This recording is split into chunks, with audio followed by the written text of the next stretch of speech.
नमस्कार शेतकरी मित्रांनो, मी दीपक चव्हाण. ॲग्रोवन डिजिटलमध्ये आपलं स्वागत आहे.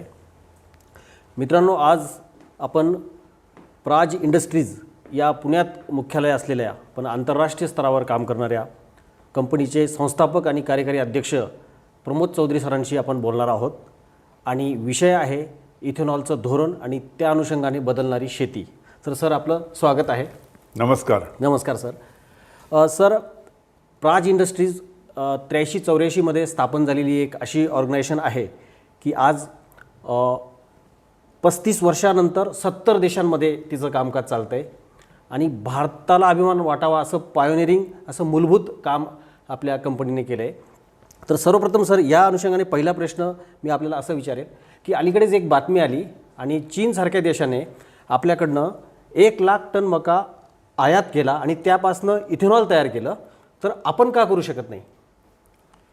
नाही, आपणही हा निर्णय घेतलेला आहे की मक्यापासून इथेनॉल करायचा, इतर धान्यापासून डॅमेज ग्रेन किंवा ज्याला आपण म्हणतो जे जास्तीचं शिल्लक राहतं त्याच्यानंतर करायचा निर्णय घेतलेला आहे. अच्छा. पण त्याची प्रक्रिया करायची जी मशिनरी आहे निर्णय नुकताच घेतलेला आहे, तेव्हा मशिनरी बसवण्याचं काम चाललेलं आहे. तर मधल्या काळात जे आपलं उत्पादन वाढलेलं आहे मक्याचं, सो ते आता नाही तर कुजून खराब झालं असतं, त्यामुळे ते आपल्याला निर्यात करायची गरज होती आणि त्या दृष्टीने आपण ते निर्यात केलेलं आहे. साधी गोष्ट आहे की पुढच्या वेळेपासून त्याची जी किंमत आहे जास्तीची किंवा त्याची जी प्रक्रिया करून मिळणारी जी किंमत आहे ती आपल्याला मिळेल, भारताला मिळेल आणि आपलं ते जे क्रूड ऑइलचा जो आयात आहे ती आपल्याला थांबवता येईल असं आहे. ते हा मधला ज्याला आपण ट्रान्झिशन म्हणतो, तो मधला कार्यामध्ये त्यांनी तेवढं ते करून घेतलं की आपल्याकडनं त्यांनी आयात करून त्यांचं स्वतःचं काम भागवलं. हो. कारण असं म्हटलं जायचं की खराब धान्यांपासून इथेनॉल तयार करा, परंतु इथं चांगल्या क्वालिटीचा माल 20 रुपयापेक्षा खाली सर, म्हणजे त्याची प्राईस पॅरिटी होती 15 रुपयाने आपण चीनला दिला. आणि मला प्रश्न असा स्वाभाविक निर्माण झाला की आपल्या देशातला जो मका उत्पादक शेतकरी आहे 15 महिन्यांपासून मंदी आहे आणि जर आपण हे तंत्रज्ञान वापरलं असतं तर मंदीचा कालावधी कमी झाला असता, कॅटल फील्डकडचं कन्झम्पशन इथेनॉलकडे कन्वर्ट झालं. अगदी बरोबर आहे. पण हे निर्णय घेतला किंवा ही पॉलिसी ठरवायला थोडासा वेळ झाला, त्यामुळे आता होईल. पण त्याच्यामध्ये काय एखादा एक सीझन गेला, ठीक आहे, 2 जातील, पण त्याच्या पुढचे लवकरात लवकर आपल्याला मिळतील याची मला खात्री आहे. बरोबर सर. ग्रेन्स बेस्ड जे काही इथेनॉल आहे आणि आपण जैवइंधन अभियांत्रिकी सेवा पुरवठादार अशी आपली एक ओळख आहे आपल्या कंपनीची आणि आपण पाहतो की गेली 35 वर्ष टप्प्याटप्प्याने आपण ज्या पद्धतीने इव्हॉल्व्ह होत आलो आहेत. आता अमेरिकेचं एक संदर्भ असा आहे सर की अमेरिकेमध्ये जे मक्याचं उत्पादन होतं किंवा जे ग्रेनचं उत्पादन होतं त्यातला 35% वाटा हा इथेनॉलमध्ये जातो आहे आणि 2025पर्यंत आपण 20%चं टार्गेट ठेवलेलं आहे. तर ह्या अनुषंगाने आपली कॅपॅसिटी बिल्डिंगमध्ये काय आपल्याला संधी दिसत आहे किंवा त्या अनुषंगाने एकूणच ग्रेन्स बेस हा स्पेसिफिक प्रश्न आहे की अन्नधान्यांच्या शेती संदर्भामध्ये काय नवीन आपल्याला रोजगार किंवा व्यावसायिक संधी निर्माण होऊ शकतात? ह्याच्याकरता आपण थोडंसं मागचे काय काय घडलेलं हे पाहायला पाहिजे.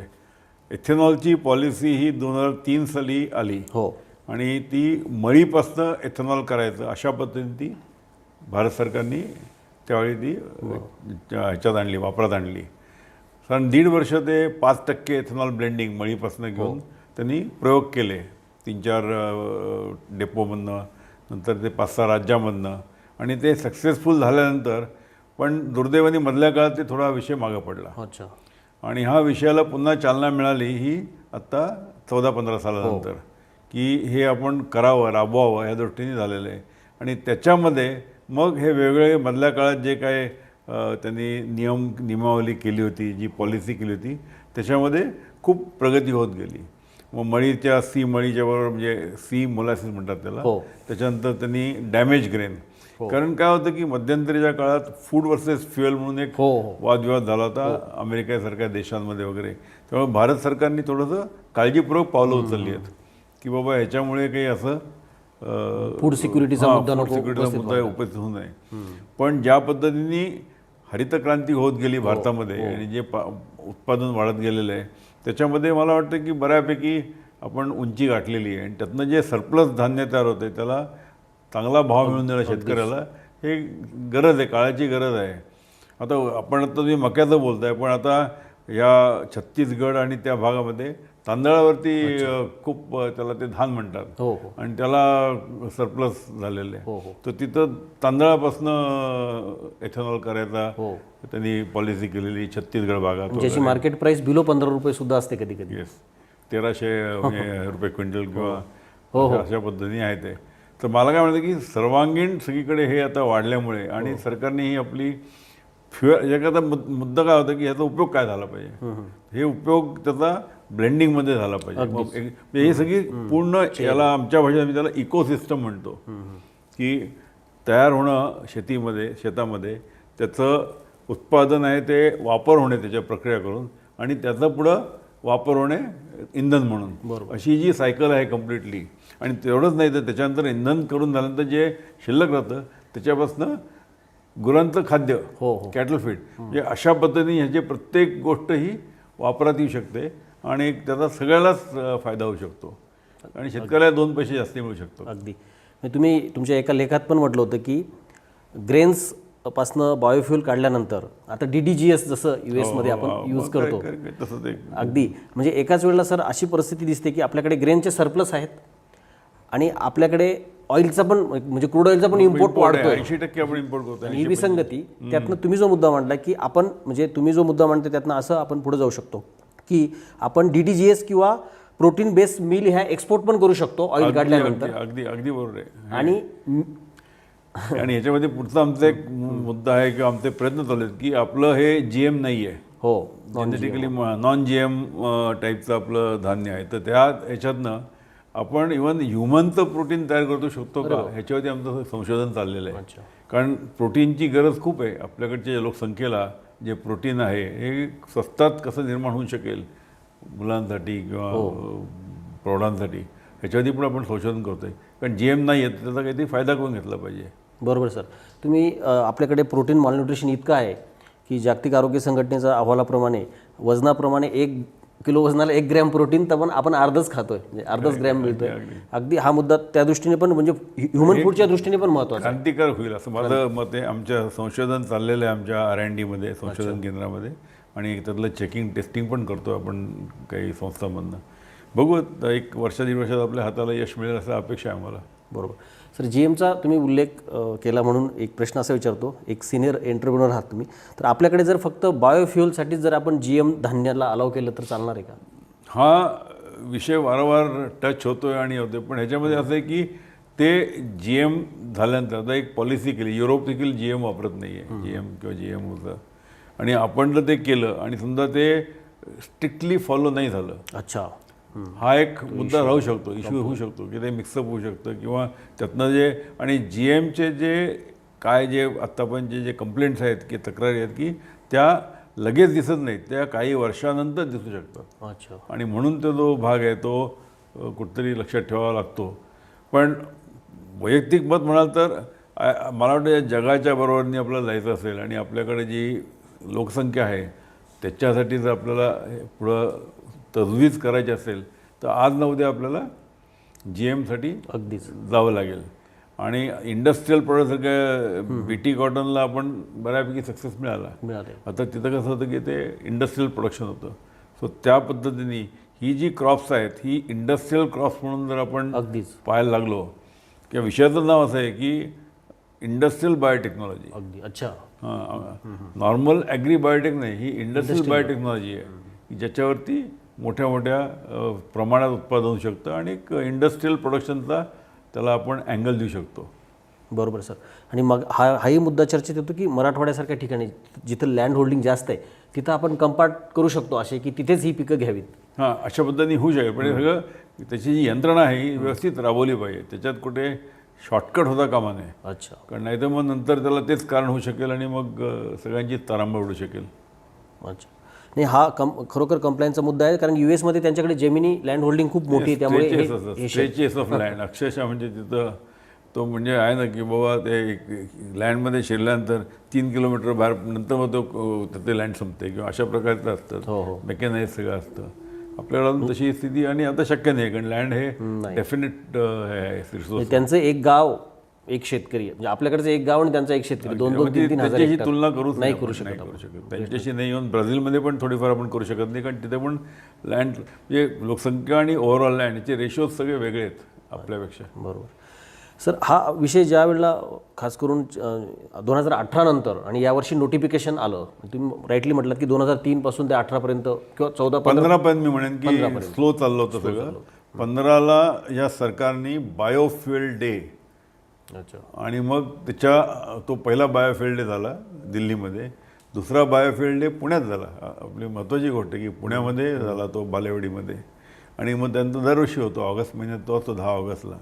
आणि त्याच्यानंतर 18 साली त्यांनी बायोफ्युएल पॉलिसी डिक्लेअर केली. बरोबर. म्हणजे आम्ही त्याच्या आधी बरेच वर्षासारखे प्रयत्न होते की बघ ही बायोफ्युएल पॉलिसी लवकर हे करा, हो आणि त्यातनं मग सगळ्यांना चालना मिळेल, एक संतुलन येईल.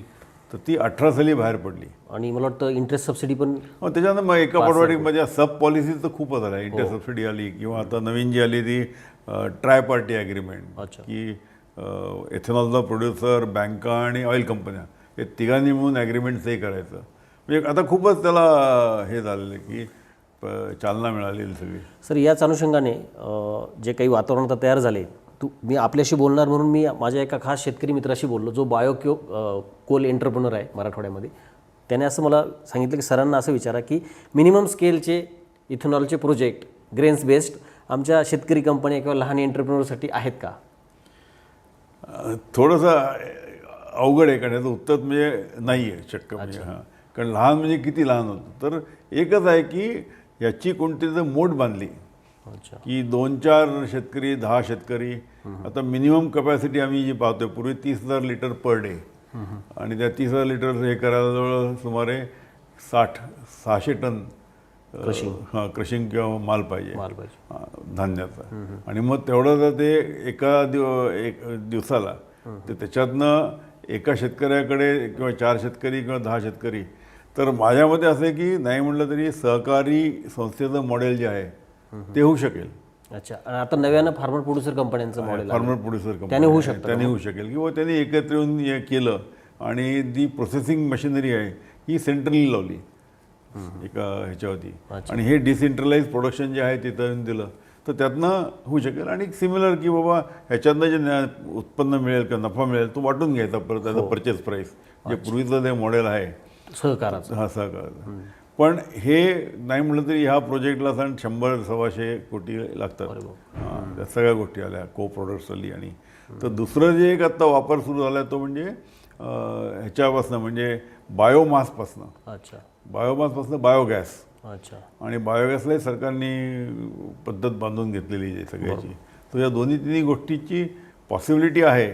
फक्त तुम्ही म्हणता की सामान्य शेतकऱ्याला ओनरशिप घेता येईल अशा पद्धतीचं मॉडेल होणं गरजेचं आहे. तुम्ही म्हणता ते बरोबर आहे की त्यालाही वाटलं पाहिजे की ह्या जी क्रांतिकारक हे चाललेलं आहे, चळवळ आहे, त्यात माझा काहीतरी सहभाग असावा. असावा. हां, नुसता कच्चा माल न विकणारा ठरता पक्क्या मालात पण थोडं शेअरिंग मला मिळावं. एक्झॅक्टली. अगदीच. म्हणजे मी पण त्या मतात आहे, पण त्याला बरेच मोठी मोठ बांधायला लागेल आपल्याला. आपण सर अलीकडे मी आपल्याला कल्पना देईल की फार्मर प्रोड्युसर कंपन्यांचं एक चांगलं मॉडेल इव्हॉल्व होते जे थोडंसं सहकारापेक्षा तुलनेने कॉम्पिटंट आहे, कंप्लायन्स ROCचे आहेत.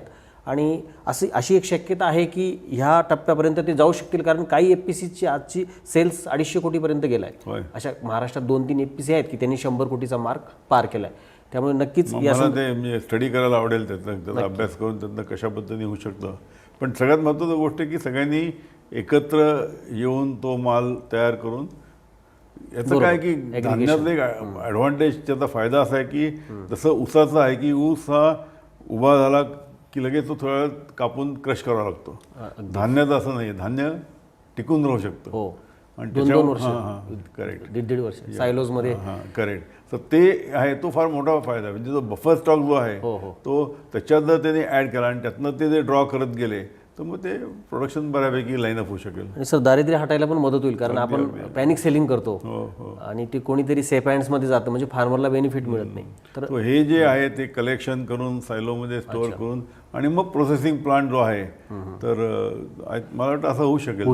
किंवा फार्मिंग कंपन्या असं करू शकतात की करार की आम्ही ॲग्रिगेशन करतो, सायलोज करतो, आम्ही माल ठेवतो आणि पुढची प्रक्रिया त्याच्यावर लोन मिळणं किंवा असं इंटिग्रेशन होऊ शकतं. समजा बऱ्यापैकी होईल. आणि ह्याच्यामध्ये आंतरप्रेनरशिप किंवा एम्प्लॉयमेंट जनरेशन आणि शेतकऱ्याला जास्ती पैसे मिळणं या सगळ्या गोष्टी पॉसिबल आहे.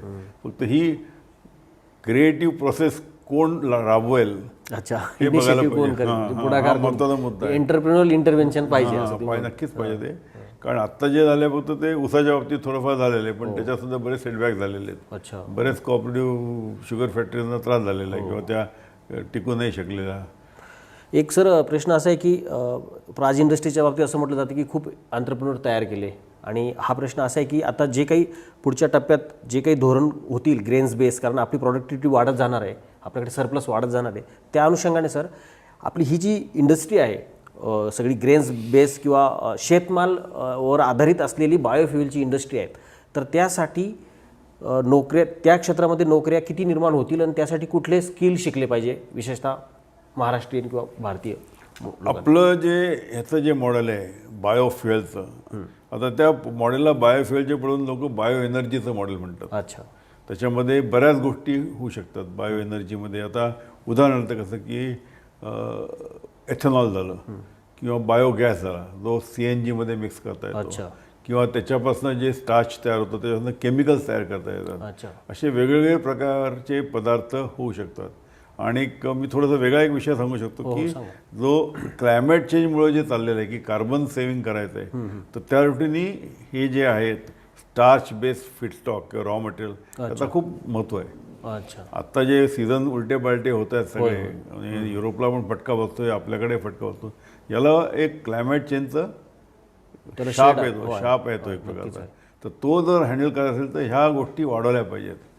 नॅचरली ह्याच्यातनं जर तुम्ही इंधन केलं, आणि हे काय याचं महत्त्वाचं आहे की हे जे प्लांट किंवा जे ग्रेन्स आहेत त्याची जे पीक आहे ते कार्बन डायऑक्साईड ॲब्सॉर्ब करतात. अच्छा. आणि त्यामुळे ह्याच्यातनं म्हणजे ही कार्बन न्यूट्रल सायकल आहे. बरोबर. की आमच्या भाषेमध्ये त्याला कार्बन इंटेन्सिटी कमी होते आणि त्यातनं तुम्हाला व्हॅल्यू ॲडेड हे मिळतं. बरोबर. सो ह्याच्या दृष्टीने हे महत्त्व हे होलिस्टिकली पाहायला पाहिजे. म्हणजे आमचा आग्रह असा आहे की जे आपलं क्लायमेट चेंजचं जे प्रयत्न आहेत, क्लायमेट चेंज मिटिगेशनचे, शेतकऱ्यांना ॲग्रीमालाला उठाव देणे हे आहे, आणि ह्या प्रक्रिया ज्या आहेत इंधन, केमिकल्स वगैरे, रिन्युएबल फ्युएल्स आणि केमिकल्स आणि मटेरियल्स याला चालना, ह्या 3-4 गोष्टीची सांगड घालणं खूप महत्त्वाचं आहे. आमचा रोल याच्यामध्ये ह्याचं सायन्स अँड टेक्नॉलॉजी तयार करणं आहे. त्याच्यामध्ये आम्ही पूर्ण प्रयत्न करतोय. आमच्या खर्चाने मी 80 कोटी घालून आमच्या R&D सेंटर आम्ही इथं काढलेलं आहे पुण्यामध्ये. तर आमचं काम चाललं आहे, आणि आज न उद्या हे होईल अशा अपेक्षेने काम चालू आहे आपलं. अगदी. मला वाटतं की हे महत्त्वाचं आहे. खूप गेली म्हणजे 2 दशकं तर अगदी ॲक्टिव्हली आपण त्या सगळ्या प्रक्रियेमध्ये आहोत. तर हाच प्रश्न होता सर की तुम्ही सांगताय तर याला जे स्किल मॅनपॉवर, किंवा माझा जो पुन्हा प्रश्न आहे की तसंच कुशल मनुष्यबळ आहे का, किंवा आपण काय नवीन शिकलं त्याला एक गोष्ट आली की त्यातनं त्या गोष्टी चालना मिळतील त्याला. म्हणजे उदाहरणार्थ हे जे प्रक्रिया करणारे कारखाने आहेत किंवा हे ॲग्रिगेशनचं काम आहे, ही स्मॉल एंटरप्रेनरशिप होऊ शकते त्याला. ट्रान्सपोर्टेशन आहे ह्याचं, किंवा ह्याच्यातली जी ऑटोमेशनची जी मशिनरी आहे किंवा mechanise, more than automation, mechanise machinery, या सगळ्या गोष्टीला कुठं ना कुठंतरी वाव मिळणार आहे, स्कोप मिळणार आहे. आणि जसं आता ह्याच्यामध्ये पंजाबमध्ये त्यांनी शेतकऱ्यांना मशिनरी दिली आहे फॉर, म्हणजे ज्याला आपण हे म्हणतो की हे खालचं जे पारडी म्हणतात ते, म्हणजे परडी ती कापून ती गोळा, पराठी नॉट परडी, पराठी त्याला गोळा करून त्याचं हे करायचं, बायोकोल करायचं. नाही, टाय पहिले गोष्ट कलेक्ट करायचं, ॲग्रिगेट करायचं, ते टाय करायचं, मग त्याच्यापासून ब्रिकेट्स करायचे. अशा बऱ्याचशा गोष्टीमध्ये एंटरप्रेनरशिपला वाव आहे. आधी तुम्ही राईटली म्हणालात सर की जे क्लायमेट चेंजचा जर मुद्दा लक्षात घेतला तर हे सबसिडाईज करणं म्हणजे एका प्रकारे क्लायमेट चेंजची तीव्रता कमी करणं. बरोबर आहे. कारण क्लायमेटची कॉस्ट जी आहे ती अजून कोणी काढलेली नाही. किती आहे ती, खूप मोठी आहे, खूप आहे म्हणतात, पण ती काढायचा प्रयत्न कोणी करत नाही. आणि मग नुसतंच याच्यामुळे हे एवढं कसं विकलं जातं. पूर्ण क्रॉपच्या क्रॉप जात आहे सर, 80% फ्लडिंग होतंय, दुष्काळ होतंय, म्हणजे कौटुंबिक नुकसान होतं लोकांचं. म्हणजे मी तर म्हणतो 10,000 कोटीची सबसिडी काही लाख कोटी वाचू शकते म्हणजे ह्या सेक्टरसाठी. सगळ्याचा ज्याला आपण म्हणतो की होलिस्टिक 360 डिग्रीमध्ये सगळ्याचा विचार करून ह्याच्या ज्या पॉलिसी आहेत त्या ठरल्या गेल्या तर अतिशय हे होऊ शकेल. शेवटी सर मी 2 प्रश्न उसाकडे येईल मुद्दाम की ऊस आणि आपलं म्हणजे तो वेगळी चर्चा आपण करणारच आहोत खरं तर आता कर्नाटकामध्ये भारतातला पहिला असा कारखाना असेल की सगळ्यात जास्त कॅपॅसिटी आपल्या माध्यमातून थेट ऊसापासनं इथेनॉल म्हणजे ज्यूसपासनं किंवा सिरपपासनं इथेनॉल निर्मिती तो आपणच हो म्हणजे आमचं हो म्हणजे तो प्राज म्हणजे खरंच भारतासाठी पण ती एक भूषणावह गोष्ट की एवढ्या मोठा कॅपॅसिटी इन्स्टॉल होते आणि तो प्राजच्या माध्यमातून होते. तर याच्यात सर ही जी प्रक्रिया आहे नव्याने आणि मी असंही ऐकलं आहे की ऊसाचा हंगाम संपल्यानंतर तेच कारखाने ग्रेन्स बेस होऊ शकतात. तर ही प्रक्रिया कुठे याचं काय संधी किंवा कसं पाहता तुम्ही या सगळ्याकडे? आणि हे सगळे प्रायोगिक तत्वादी हे कन्सेप्ट ज्याला आपण म्हणतो कल्पना ह्या आपण मांडल्या, ह्या सिद्ध केल्या. पुन्हा R&Dकडे जातो मी आता त्याच्यामध्ये की बाबा 4-5 महिने सीझन आहे त्यावेळी शुगर केन वापरला, 4-5 महिने ग्रेन वापरला, अशा म्हणजे स्टार्च वापरला. आता आपण एक संशोधन करून हे केलं आहे की तो जो सिरप आहे ज्यूसचा सिरप, तो सिरपला एक प्रक्रिया करून त्याला बायो सिरप नाव दिलं आहे मी. आणि तो सिरप तुम्हाला 8-10 महिने स्टोअर करता येईल. तुम्ही म्हणता की ते ग्रेनची पण गरज पडणार नाही की ते सिरप तुम्ही दररोज थोडं वापरत तुम्ही प्रोडक्शन करू शकता. ह्युमन फूडसाठी म्हणताय तुम्ही? नाही, एथेनॉलसाठी सुद्धा. इथेनॉलसाठी हे जे आता केन क्रशिंग होतं, अच्छा हा म्हणजे त्याचं इन्व्हेंटरी करू शकतो असं म्हणताय तुम्ही? लॉंग टर्म इन्व्हेंटरी करू शकतो जसं आपण क्रूड ऑइलचे इन्व्हेंटरीज करतो भाव पडला. धान्याचं सेम म्हणलं तुम्ही सायलोमध्ये ठेवतील तसे हे ज्यूस सिरपचे सायलोज. अरे बाबा. हां, हे आता नवीनच आहे. आता आपण FCIच्या गोदामात एवढं धान्य ठेवण्यापेक्षा ह्या फॉर्ममध्ये पण ठेवू शकतो. करेक्ट. अशा वेगळ्या प्रकारे म्हणजे केन, शुगर केन म्हणजे ऊसाचा ज्यूस करायचा, त्याचं सिरप करायचं आणि सीझनला थोडं वापरलं आणि जे सरप्लस आहे ते आपण प्रक्रिया करून साठवून ठेवायचं. आपल्या आता घरी होतं ना मुरांबा हे या गोष्टी होतात आणि मग ते साठवल्या जातात त्या. तर त्याचेच काही कन्सेप्ट आहेत त्याचे की त्याच्याप्रमाणे आपण हा सिरप साठवू शकतो. तर इथल्या पोल्ट्री आणि कॅटलफीड क्षेत्रातनं एक भीती अशी आली होती की जर अशा प्रकारचे जर कारखाने किंवा रेणुका शुगर्स किंवा नॉर्थमध्ये सुद्धा काही कारखाने हे आता ज्यूसपासून इथेनॉल तयार करत आहे तर ते रबी हंगामामध्ये ते जर ग्रेन्स खरेदी करायला लागले तर आपल्या भारतात असं होऊ शकतं की एकतर जो सरप्लस खूप जास्त आहे तो एक प्रकारे इथेनॉलकडे वळता होईल आणि शेतकऱ्याला आधारभाव द्यायची सुद्धा आवश्यकता येणार नाही, अशी पण एक मांडणी केली जाते. आहे ना, हे सगळं ते इकॉनॉमिक्स आहे. मी त्यातलं तज्ज्ञ नाही आहे. आमचं काम असं आहे की ह्याच्यातनं जे तांत्रिक बाबी बघून त्यातनं ते सोल्युशन द्यायचं की जे इकॉनॉमिकली वायबल आहे. बरोबर. आणि जे राज्यकर्ते आहेत, पॉलिसी मेकर आहेत, नीती आयोग, आम्ही जमेल तसं प्रेझेंटेशन करत असतो की त्यांच्या नजरेला आणून देणं की बाबा ह्याच्यातनं असं शक्य आहे की आम्ही सिद्ध केलेलं आहे, पाहून घ्या. आता म्हणजे तुम्हाला उदाहरण द्यायचं होतं, जयवंत शुगर जी आता कराडपाशी जी शुगर मिल आहे ती, तर त्याच्यामध्ये आम्ही शुगर सिरप आमच्या बायो सिरप पद्धतीने साठवलं आणि वसंतदादा शुगर इन्स्टिट्यूटनी दर महिन्याला जाऊन त्याचं की शुगर लॉस होतो आहे का. आणि त्यांनी 6 महिने वॉच करून सांगितलं की ह्याच्यामध्ये काहीही फरक पडलेला नाही आहे. बरोबर. ही महत्त्वाची अचिव्हमेंट आहे. बरोबर. आता हे वाक्य जरी सोपं असलं तरी हे प्रक्रिया जी केलेली आहे आपण आणि त्यात शुगर लॉस नाही आहे, हा फार महत्त्वाचा मुद्दा आहे. सर म्हणजे आपला उल्लेख बऱ्याच ठिकाणी मी इथेनॉल मॅन असा काही माध्यमांमध्ये ऐकतो. तर उद्या वाढतं नागरीकरण आणि वाढत्या प्रदूषणाचे सगळे प्रश्न येत आहेत तर आता स्कूटरमध्ये सुद्धा आपण बायो तिला करू शकतो. तर ही जी टेक्नॉलॉजी आहे तर याच्यात आपलं ॲज अ प्राज इंडस्ट्रीचं आणि आपलं इंटरव्हेन्शन काय आहे याच्यामध्ये जे एथेनॉलचं जे ब्लेंडिंग आहे किंवा इथेनॉल 100% वरती 2 व्हीलर चालवायच्या वगैरे ही जी इंजिन टेक्नॉलॉजी आहे ही बरं आमचं ते क्षेत्र नाही आहे. पण ते इथेनॉल उपलब्ध करून द्यायचे किंवा त्याचे काही निगेटिव्ह काही परिणाम होणार नाहीत त्याच्या तेवढं फार आपण कॉमेंट करू शकतो. पण पुण्याला जी ARI संस्था आहे ऑटोमोटिव्ह रिसर्च कोथरूडला त्या डोंगरावरती आहे, तर त्यांच्याशी आम्ही क्लोजली टायअप केला की बाबा या सगळ्या प्रायोगिक ज्या प्रयोग चालतात ह्याच्यामध्ये आपण इंधन किंवा ह्याच्यातलं त्याचं जे कंबशन आहे त्याच्यावरती काय काय आपण करू शकतो ह्याच्यावरती आमचं नेहमीच हे असतं. आणि शेवटचा प्रश्न आपल्या कंपनीविषयी मी एका मुलाखतीत आपल्याला ऐकलं की आपल्या टेक्नॉलॉजीचं आंतरराष्ट्रीयकरण असं आपण करताय तर इथून पुढच्या काळामध्ये प्राज इंडस्ट्रीचा ग्लोबल प्रेझेन्स किंवा कशा प्रकारचा आपला प्रोग्राम आहे? आत्ता जो आपला आत्तापर्यंत एथेनॉलसाठी म्हणलं तर की 75 देशामध्ये आपण कारखाने उभे केलेले आहेत. आणि 750 रेफरन्स आहेत. ते तर वाढले म्हणजे ते जुना आकडा आहे खरं तो आता माझ्यामध्ये 900च्या घरात पण गेला असेल. तो मुद्दा असा आहे की हे करताना आपण जे दुसरं संशोधन करतोय की केमिकल्स आहेत किंवा व्हॅल्यू ॲडेड प्रोडक्ट्स. बरोबर. प्लास्टिक, आता आपण एक विषय घेऊ, plastic. So bio based plastic, बरोबर. ते त्याच्यावरती आपलं काम चाललं आहे. नंतर बायोडिग्रेडेबल प्लास्टिक, की जे आपोआप काही वेळानंतर ते येईल, कारण त्याकडे पण सरकारचं नजर आहे की बाबा याच्यामुळे प्रदूषण वाढतं आहे. नंतर दुसरी गोष्ट, सगळ्यात महत्त्वाची 2 गोष्टी सांगतो मी तुम्हाला याच्यामध्ये, की एव्हिएशन फ्युएल, अच्छा. विमानाचं जे इंधन आहे त्याला नावच असं आहे सस्टेनेबल एव्हिएशन फ्युएल. तर ते जे राष्ट्रीय आंतरराष्ट्रीय स्तरावरती त्यांनी सांगितलं की 2050 साली ते 50% रिप्लेस झालं पाहिजे बायोफ्युएलने. सो त्याच्यावरती आपल्याकडे आपण काम केले, आपली सॅम्पल्स आपण अप्रूव्ह करून घेतलेली आहे. तो एक भाग आहे. आणि शेवटचा दुसरा जो भाग आहे तो म्हणजे मरीन फ्युएल्स. बरोबर. कारण शेवटी ते पण प्रदूषण खूप मोठं आहे. हो हो. समुद्राखाली जिथं हे ऑइल आणि डिझेल वापरून जे होतं ते प्रदूषण पण कुठे आपल्याला कमी करायची गरज आहे, कारण ते मरीन वेल्सला, बरोबर, त्यांना ते घातक आहे ते. अगदीच. सो ह्या सगळ्या ह्याच्यामध्ये आपण काही ना काहीतरी करू शकतो. सगळ्यावरती आपलं काम चाललं आहे. आणि हे आता ह्याच्या पुढचं जे काम आहे ते ऑटोमॅटिकली आंतरराष्ट्रीय होतं. कारण ॲव्हिएशन म्हणजे नुसतं भारतात नाही, ॲव्हिएशन इथलं विमान उडतं ते ह्याला जातं, लंडनला जातं किंवा तिथं ते अमेरिकेत जातं. तो तिकडचे पण नियम हे होत आहे. तर त्याला अनुषंगाने आपल्याला काम करावं होतं. इंटरनॅशनल स्टँडर्डचं ॲव्हिएशन फ्युएल देणं. अच्छा. सेम गोष्ट मरीनला आहे. मोटर म्हणजे मोटर, कार असेल तरी कार भारतातल्या भारतात चालली आहे, पण ह्या ज्या गोष्टी त्या जगभर त्याचा प्रसार आहे.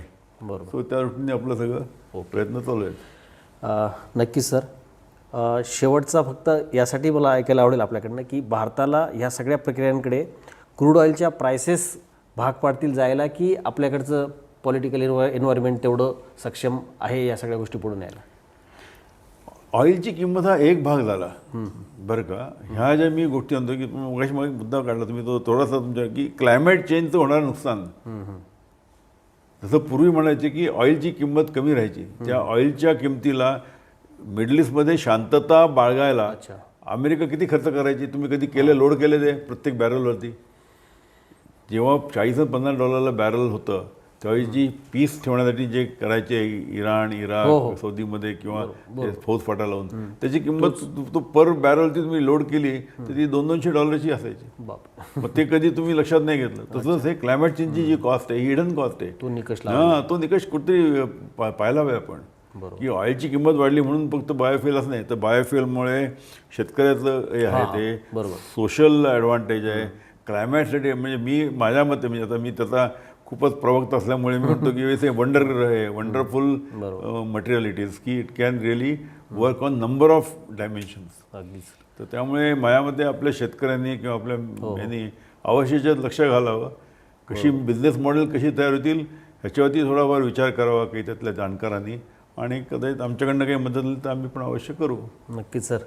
सर धन्यवाद. आपण अगदी बिझी शेड्यूलमध्ये वेळ काढला आणि आमच्या सगळ्या शेतकरी मित्रांना ही प्रक्रिया समजून सांगितली की 2025पर्यंत आपलं, आज आपण 6-7% आहोत आणि 20%पर्यंत जेव्हा ब्लेंडिंग जाईल पेट्रोलमध्ये त्यावेळेला अन्नधान्य पिकांना ज्या पद्धतीने एक वेगळी स्पर्धा निर्माण होईल. म्हणजे कॅटल फीडबरोबरच आपल्याकडे इथेनॉलसाठी पण अन्नधान्य जाऊ लागेल आणि एका प्रकारे आपल्याकडे आधारभावाची जी मागणी केली जाते आणि ज्या प्रकारे पुरवठा वाढ होऊन किमती कमी होतात, तर त्याला हा एक सपोर्ट सिस्टम म्हणून पुढे येईल असं या चर्चेतनं सरांनी सांगितले. सरांचं आणि आपल्या सगळ्यांचं धन्यवाद. थँक्यू. धन्यवाद.